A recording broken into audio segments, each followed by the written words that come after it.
সাইরা গেছো না তুমি আমার একা রাইখা। যখন আমি বাসাতে আসি তখন তোমার কথাই মনে পড়ে বারবার। অনেক কষ্ট লাগে কারণ তোমার হাতের গুছানো সব ঘরটা। কিছু ঘরটা অনেক সুন্দর ছিল, কিন্তু তুমি তো আর আমার লাইফে নাই। তুমি ভাবছো কি অন্য জায়গায় তুমি অনেক সুখী হয়ে যাইবা? কারণ আমি তো তোমার অনেক আদর যত্নে রাখতাম, কারণ তুমি আমার একটা শখের মানুষ ছিলা। এখন তো তুমি আমার থইয়া চলে গেছো না।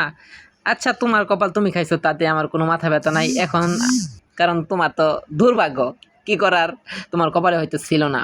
আশা করি তুমি অবশ্যই তুমি আমার খোঁজ রাখবা, কারণ তুমি ছাইরা গেছো না, অবশ্যই খোঁজ তো আমার রাখবাই। আমি কেমনে থাকি খোঁজ তো তুমি নিবাই, চিন্তা করো না, আমি অনেক ভালো থাকবো। কিন্তু তোমার ওই হাতে সাজানো সংসারটাতে আরেকজনের সে সংসার করবে, তুমি কি সেটা সহ্য করতে পারবা? প্রিয়, কি বলবো, তোমার দুর্ভাগ্য, কিছু বলার নাই। তুমি তোমার মতন, আমি আমার মতন।